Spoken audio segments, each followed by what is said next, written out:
Olá para você que acompanha a programação da TV Câmara e também da Rádio Câmara. Obrigado pela sua audiência e sua companhia mais uma vez. Nós estamos começando mais um programa Espaço Aberto e hoje o nosso tema é positividade tóxica.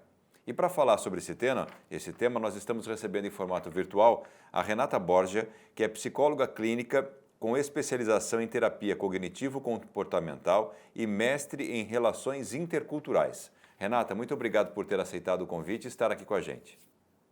É um prazer estar aqui com vocês, André. Obrigado pelo convite. Ô Renata, esse termo positividade tóxica, confesso que eu nunca tinha parado para pensar nisso. Quando a gente discutiu esse tema aqui para gravar, eu falei, puxa, positividade tóxica, algo meio novo, né? É novo isso, Renata, no seu ponto de vista?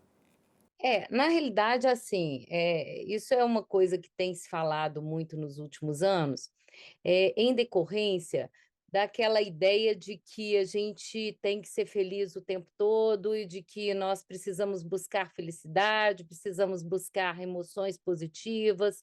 A gente só pode sentir alegria, muita gente pensa assim, né? Então, que a alegria é a emoção que todo mundo quer sentir, tristeza, raiva, ansiedade, medo são emoções que a gente deve rechaçar, que a gente não deve querer sentir, a gente deve evitar sentir, e na realidade isso faz muito mal, né? Esse é o problema.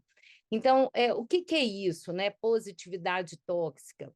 É quando a gente entende que a gente tem que estar bem o tempo todo e que os outros também têm que estar bem o tempo todo. Eu cobro do outro que está próximo a mim. Ah, mas você não pode pensar assim. Ah, você não pode sentir desse jeito. Ah, você está exagerado. Você tem que ter pensamentos mais positivos. Você tem que ter uma mente mais positiva. E essa cobrança desses pensamentos mais positivos e dessa mente mais positiva gera mais negativismo. Então é meio louco isso, porque eu quero que o outro se sinta bem, eu quero me sentir bem, mas essa obrigatoriedade de que eu tenho que estar bem o tempo todo, ela gera exatamente o contrário do que eu espero, do contrário do que eu quero.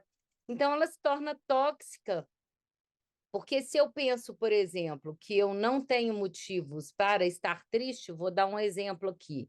É uma pessoa que custou muito para engravidar, para ter um filho, tá? Aí conseguiu engravidar, o filho nasceu, ela está com o filho pequenininho, bebezinho. Aí eu começo a entender, nossa, eu estou no melhor momento da minha vida, com tudo o que eu queria, à minha volta, e eu me sinto triste, não, mas eu não podia me sentir triste, eu tinha que estar feliz. Ah, por que que é que eu estou triste? Ah, eu não tinha que estar assim. E este por que que é que eu estou triste? Eu não tinha que estar assim, ele já promove a tristeza. Então ele busca a tristeza. Então, na realidade, quando eu não aceito a minha emoção como uma emoção natural, como uma emoção normal, como a tristeza, como uma coisa que pode acontecer em determinados momentos, então é natural que uma mulher no pós-parto, ela tenha um pouco de um bluperpério, que a gente chama, que é um pouquinho de tristeza, né. Às vezes isso pode se tornar uma depressão, mas muitas vezes isso se torna uma depressão pela cobrança de que eu não poderia me sentir assim, neste momento. Então esta cobrança é que faz mal. Este é que é o problema. Ô Renata, e com relação às pessoas que têm essa atitude tóxica, né? Como é que a gente identifica e de que forma essas pessoas no nosso dia a dia podem causar algum problema no nosso emocional e também na nossa saúde mental? Pois é, é interessante isso, né, porque no fundo, elas têm uma boa intenção. Então, mas elas acabam sendo tóxicas, por quê? Porque elas acabam cobrando das pessoas que elas tenham, às vezes, um comportamento, que elas não dão conta naquele momento de ter, ou que elas não tenham uma emoção que é natural. Então vamos lá, eu quero separar algumas coisas que eu acho que é importante. Sentir tristeza é natural, todo mundo sente. Sentir raiva é natural, todo mundo sente. Sentir alegria é natural, todo mundo sente. Então, sentir emoções é natural, ansiedade, medo é natural. Qual é o problema? É que algumas pessoas, a gente sabe que quando a gente tem uma emoção positiva, a gente se sente melhor, mais motivado, a gente tem vontade de fazer coisas, a gente tem mais estímulo para fazer uma atividade física, para o nosso trabalho, a gente tem mais ânimo. E a gente sabe que quando a gente está com um pouquinho, uma emoção mais baixa, a gente está mais triste, a gente fica mais desenergizado, a gente está mais cansado, a gente tem um pouco menos de energia, a gente sabe disso. Mas tem pessoas que elas entendem, então, eu tenho que estimular todo mundo e todo mundo tem que ficar feliz o tempo todo. Tem aquele filminho que é muito legal, que é o Divertidamente, que ele fala sobre as emoções. E ali a gente tem um exemplo disso muito legal, para quem não assistiu, vale a pena assistir, que é quando a tristeza ela vem lá, a alegria toda hora ela pega e fala: "Não, isso daqui não é para você não, eu vou entrar no seu lugar e vou fazer a coisa aqui". E a alegria fica o tempo todo jogando a tristeza de lado, falando: "Eu não sei para que que serve essa emoção", ela até valida as emoções, as outras. Ela fala: "As outras eu sei que elas têm função, mas a tristeza ela não tem não", ela fica o tempo todo excluindo ela. Até que tem um determinado momento que ela está lá, elas as 2 estão numa determinada situação com um elefantinho, que é o amigo imaginário da Hailey, que é a menina lá principal lá do filme, e o elefante começa a chorar, e aí quando o elefante começa a chorar, a alegria vem lá e faz um monte de graça, querendo fazer o elefante melhorar. E ele não melhora. E a tristeza vai lá, senta do lado dele, fala: "É, realmente, eu sei o que que é isso que você está passando". E aí ele começa a melhorar, ele começa a rir não, mas ele melhora, ele vai conversando, a alegria fica ali meio desconfiada, e ela fala: "Mas como é que você deu conta de fazer isso?". Então, o que que acontece? Por quê? Porque as pessoas têm uma ideia de que elas têm que estar alegres para as coisas estarem bem. E na realidade, o que normalizou ali a emoção do elefantinho foi a tristeza, não foi a alegria. Então, mas por que que foi a tristeza? Porque a tristeza conecta. Então, quando a gente vê alguém que a pessoa está triste, você chega perto de uma pessoa e você vira e fala assim: "Eu estou percebendo que você está triste. O que que é que está acontecendo? Tem algo que eu possa fazer para te ajudar?". Eu estou conectando com essa pessoa com a minha tristeza. E a minha tristeza, ela gera conexão. A tristeza é uma emoção linda, porque ela é a emoção da conexão. Só que a nossa sociedade aprendeu a dizer: não, emoção, tristeza não deve ser sentida. A gente tem que estar sentindo alegria o tempo todo, que é um pouco do que aquele filme ensina. Ele fala: olha, a gente está tentando sentir alegria o tempo todo, mas não é possível, e todas as emoções têm funções e elas precisam existir. E a gente não pode querer só sentir uma emoção, porque isso não vai ajudar. Então, essa toxicidade é mais ou menos isso. Eu estou ali, é como se fosse essa alegria ali naquele momento, que é aquele querendo fazer graça, querendo animar, querendo estimular, mas na realidade ela deixa o outro mais para baixo, porque o outro fala: "Eu queria estar desse jeito também. Eu não estou desse jeito, eu queria estar sentindo diferente, eu não estou conseguindo". E ele vai se sentir melhor quando ele é acolhido na emoção dele. Então, quando ele é acolhido na emoção dele, ele vai melhorar. Então, a tristeza vai melhorar, não é quando alguém me fizer uma graça para mim, mas é quando alguém me acolher na minha emoção, naquilo que está acontecendo comigo naquele momento. Então, o tóxico, ele na realidade, ele quer ajudar, ele quer tirar o outro daquele lugar, só que ele acaba, fazendo o outro se sentir mais pior, ele faz o outro ficar pior naquela situação. Então, esse é o problema, né? Então, a gente precisa, às vezes, identificar, não necessariamente a gente precisa se afastar das pessoas, mas a gente pode pontuar, a gente pode, quem está assistindo essa entrevista pode, por exemplo, pontuar as pessoas que estão à volta dela, que fazem esse tipo de comportamento com ela e falar: olha, quando você faz isso, não me ajuda. Me ajudaria mais se você perguntasse para mim o que que eu estou sentindo, por que que eu estou sentindo, por que que eu estou assim. Você fazer um julgamento a respeito da minha emoção, isso não vai ajudar, não vai me tirar desse lugar. Vai me ajudar se você souber me questionar, conversar comigo para me ajudar a sair disso de uma outra forma, entende? Então, a pessoa pode, inclusive, psicoeducar quem está sendo tóxico. A gente não necessariamente precisa se afastar, às vezes são pessoas da família, pessoas próximas a nós, e a gente pode promover a comunicação para poder fazer essa essa percepção de forma que exista conexão. A conexão pode existir, ela pode aparecer, porque eu posso psicoeducar o outro sobre o problema que está acontecendo comigo e como eu gostaria de ser tratado.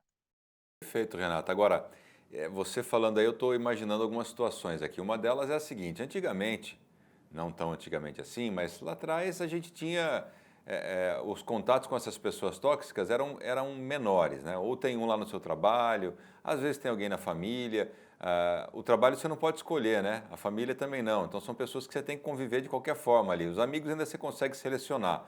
Mas hoje em dia, com o advento das redes sociais, essas pessoas com positividade tóxica parece que se multiplicaram na tela do seu computador, na tela do seu celular. Então você tem contato com isso muito mais. Até por isso que no começo eu disse, é um termo novo. Eu acho que ele não é novo, mas agora isso ficou mais evidente porque você entra num Instagram, por exemplo, e vê pessoas felizes, pessoas te cobrando essa felicidade, tentando te vender isso de alguma forma, porque nada é de graça, né? Tudo por trás ali, alguém está ganhando alguma coisa. Então essa positividade tóxica, ela tomou conta das redes sociais.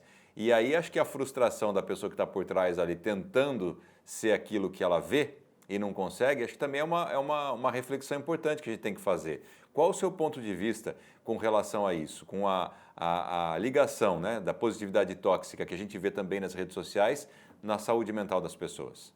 A questão das redes sociais, né, ela trouxe uma outra realidade para nós, André. Porque o que que a pessoa vai mostrar na rede social? Ela vai mostrar o lado bom da vida dela, mas ela tem momentos difíceis. Mas ela não vai mostrar os momentos difíceis. Ela vai tirar a foto da festa que ela foi, ela vai tirar a foto de um prêmio que ela recebeu. Então, na realidade, as pessoas se comparam muito umas com as outras e elas estão o tempo todo se comparando. Então, você está lá, um pouco mais deprimido. Aí você entra na sua rede social, você vê que seus amigos estão, um ganhou um prêmio, o outro conseguiu uma promoção no emprego, o outro está numa festa bacanérrima, o outro está fazendo uma viagem maravilhosa. Aí você fala, mas eu não estou fazendo nada disso, então tem uma coisa errada comigo, eu não estou bem. Então eu começo a me comparar sempre olhando assim, o que que o outro está fazendo de bom e o que eu não estou fazendo de bom. Então, na realidade, né, o problema não está com o outro, está comigo que estou fazendo essa comparação. Então, nesse ponto, o outro está ali simplesmente mostrando o lado bom da vida dele, e eu estou vendo o lado bom de todo mundo, então fica parecendo que todo mundo que está lá está tendo uma vida boa o tempo todo e só eu não estou tendo uma vida boa, o que na realidade não é verdade. É que as pessoas se colocam nas redes sociais só as coisas boas, elas não vão colocar as coisas ruins que acontecem com elas. Então, isso me dá uma sensação de que eu sou diferente de todo mundo, de que eu não me encaixo, de que eu não me enquadro. Então, a gente, dentro da terapia cognitivo-comportamental, o que que a gente vê? A gente vê que os nossos pensamentos estão diretamente ligados com os tipos de emoção que a gente tem. Então, por exemplo, se eu penso, tá todo mundo melhor do que eu, nada dá certo para mim, eu estou péssimo hoje, eu não devia me sentir triste como eu estou me sentindo, eu não devia me sentir ansioso como eu me sinto, eu não devia sentir medo como eu me sinto. Então, se eu começo a pensar esse tipo de coisa, o meu humor vai lá para baixo. Então, se eu penso, nada dá certo para mim, eu vou sentir tristeza. Se eu pensar, e se as coisas não derem certo para mim, se der errado, eu vou sentir medo e ansiedade. Se eu pensar, as coisas tinham que dar certo para mim, eu faço tudo certo, eu tinha obrigação das coisas darem certo para mim, eu vou sentir raiva. Então, o tipo de pensamento, ele está conectado a um tipo de emoção, e está tudo certo. Você teve um pensamento de perda, você vai sentir tristeza. Você teve um pensamento de ameaça, você vai sentir medo ou ansiedade. Você teve um pensamento de regra violada, você vai sentir raiva. Só que não é verdade que aquilo que você pensou é uma verdade, é só um pensamento. Só que a gente tem uma tendência a achar que aquilo que a gente pensa é verdade, e aí a gente entra em sofrimento diante disso. Então o outro está lá tendo, o outro está tendo uma vida maravilhosa, quem te garante que está? Quem te dá quem pode te garantir que aquilo ali foi só um momento? Quem te garante que aquela pessoa até não forjou aquela foto? Não é uma foto forjada, porque tem fotos forjadas na internet, muitas são. Então, quem te garante que aquela pessoa está tendo uma vida tão maravilhosa como você está achando que ela está tendo? Isso é a sua percepção. Porque você, como você não está bem, a sua percepção é de que o outro está melhor do que você. Entende? Então, assim, as redes sociais, elas estão gerando realmente uma comparação mais exacerbada e um humor mais baixo nas pessoas, em geral, porque as pessoas têm uma tendência a se comparar. E isso está sendo mais expressivo hoje. Tem uma coisa importante que eu acho importante colocar aqui, o Martin Seligman, que é o criador da psicologia positiva, que é um cara que eu adoro, porque eu acho que assim, a gente tem que falar de emoções boas sim, e promover coisas boas, é claro. Mas isso não significa que eu tenho que cobrar do outro isso o tempo todo e que eu tenho que fazer o outro sentir isso o tempo todo, porque isso é tóxico. Tá entendendo a diferença? Quando eu criar coisas que vão me fazer bem, criar estratégias para bem-estar, isso é positivo, que eu vou me sentir bem. Isso não é ruim. Então, o problema é eu cobrar de estar me sentindo bem o tempo todo. Então, ele falava muito de otimismo. E aí, ele, num determinado momento, ele começou a falar em bem-estar, ele mudou. Porque o que que ele começou a ver? Quando ele falava muito de otimismo, 50% da população mundial que tem um humor um pouquinho mais baixo se sentia fora daquilo ali. Quando ele falava em otimismo e felicidade, não. Então, a felicidade, você tem que ser otimista, você tem que estar feliz o tempo todo. Então, quando ele falava em otimismo e estar feliz, ele via que 50% se deprimiam mais. Então ele falou: "A gente tem que mudar a forma de falar sobre isso, inclusive para que isso não possa que o objetivo é falar, é promover a felicidade para as pessoas, é promover, mas não cobrar que elas se sintam felizes". Você entende a diferença? A promoção da felicidade é uma coisa, a gente fazer com que a gente o que que a gente pode fazer para ter bem-estar? Quais são as estratégias que a gente pode ter para ter bem-estar? Então, a gente vai fazer uma coisa que tenha sentido, significado para nós, a gente vai, vai se conectar com pessoas, cultivar bons relacionamentos. Então, a gente tem uma série de coisas que vão nos trazer bem-estar. E aí são ações que nós podemos fazer para melhorar a nossa vida e promover a felicidade. Mas quando eu começo a dizer muito sobre a felicidade, aquela pessoa confunde a felicidade, que é um estado, com a emoção, a alegria, e ela fala: "Eu não estou me sentindo alegre, então está tudo errado comigo". E aí eu fico mais depressivo. Essa é a questão. Então, assim, a promoção de atitudes positivas e de coisas positivas que vão nos gerar bem-estar, isso é positivo. A gente tem que separar, entendeu? Assim, a coisa, porque senão fica parecendo, nós não podemos falar de felicidade. Não, não é bem isso. Eu não posso cobrar que todo mundo seja feliz o tempo todo. Não dá. Então eu não posso, porque para a felicidade, eu tenho que acolher as minhas emoções e saber que está natural eu sentir todas elas. Eu me considero uma pessoa feliz, mas eu me permito sentir minhas emoções. Eu falo: "Tá tudo certo quando eu estou com raiva, tá tudo certo quando eu estou ansiosa, tá tudo certo".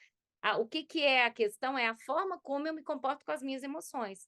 As minhas emoções podem ser boas ou ruins, dependendo da forma como eu utilizá-las.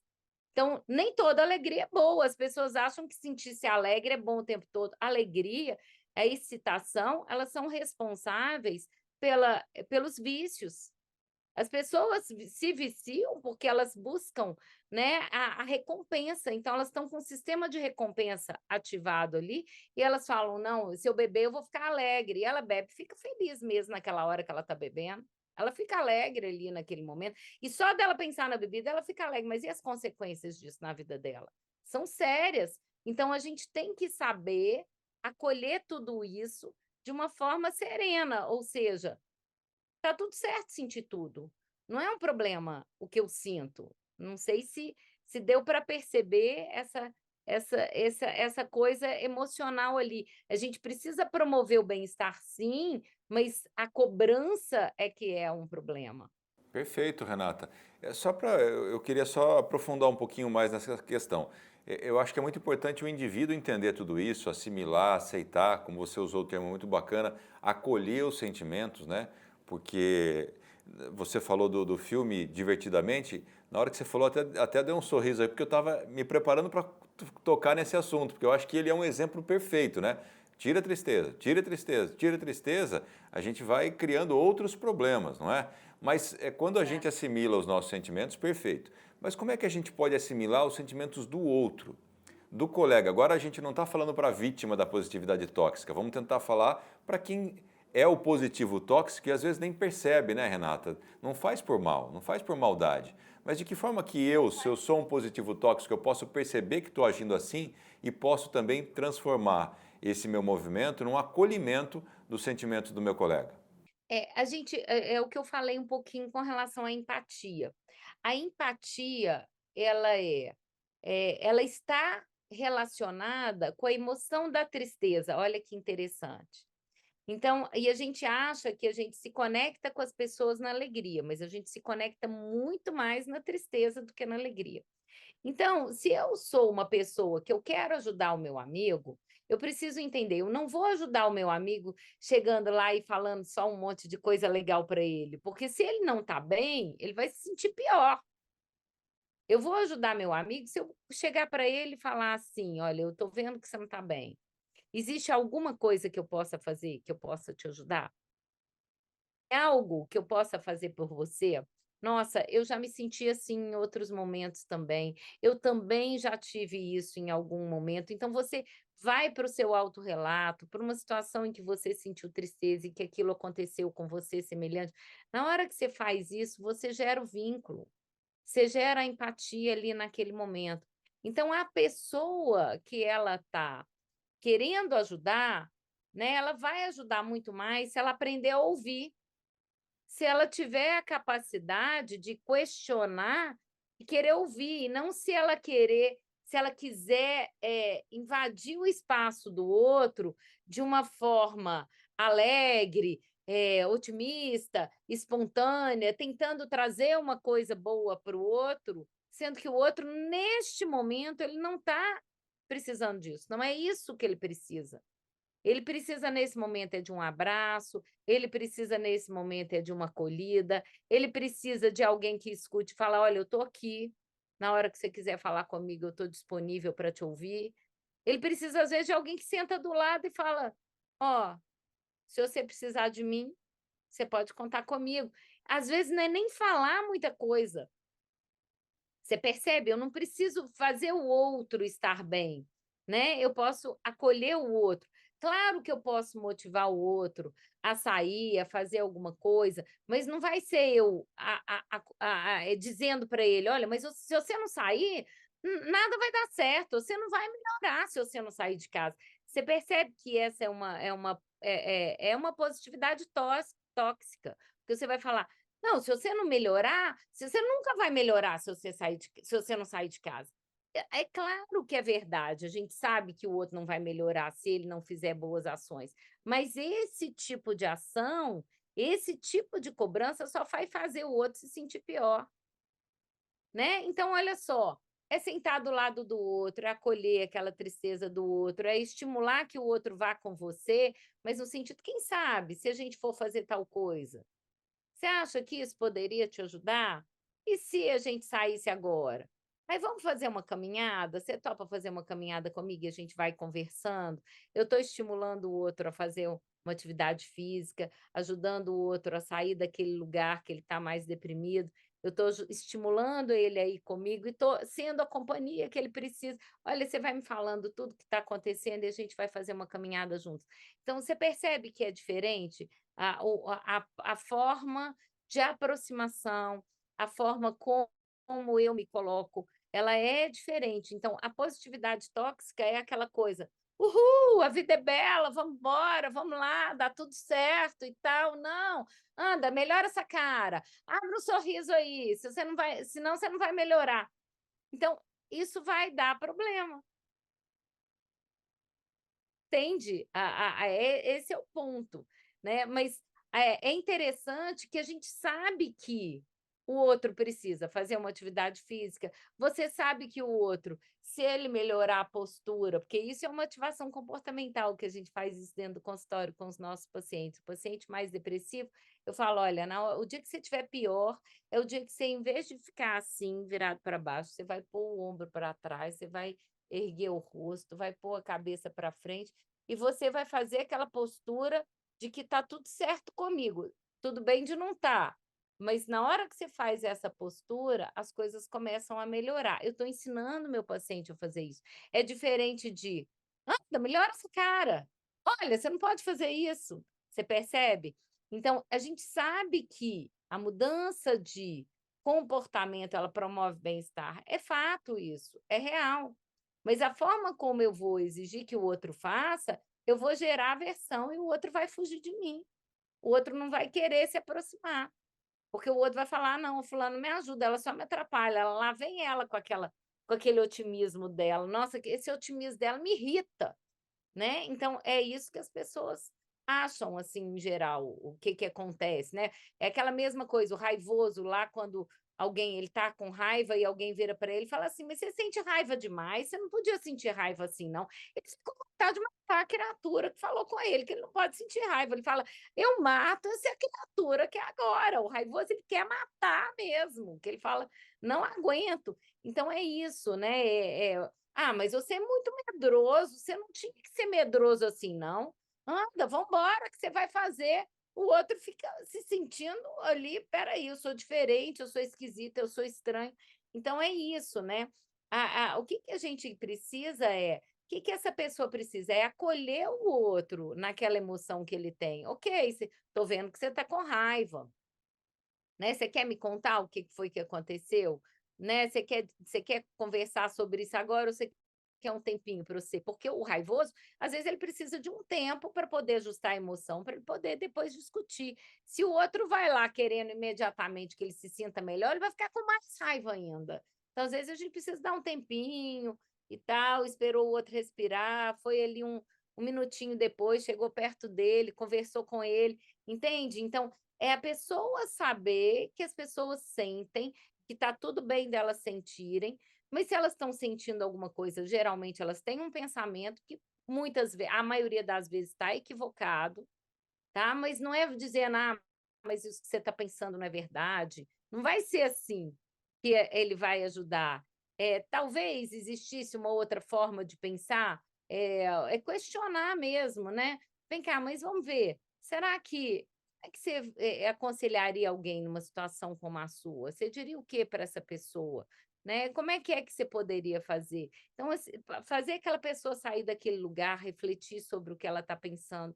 Então isso, né, é claro que nem todo mundo vai ter essa habilidade, porque isso é muito nosso, terapeutas, que a gente vai fazer esse tipo de trabalho mais direto, né. Então a pessoa está precisando de ajuda, eu posso até, como uma pessoa que eu quero ajudar o meu amigo, eu posso recomendar: "Olha, eu acho que você está precisando de uma ajuda, né, se você quiser eu vou te apresentar alguém, eu vou com você no na primeira consulta". Quantas vezes eu já vi amigos virem, trazendo o amigo para dentro do consultório, várias vezes. Então eu acho que isso é amizade, de verdade, é quando eu estou ali para acolher, para ajudar e para levar a pessoa que está precisando de ajuda para buscar um tratamento.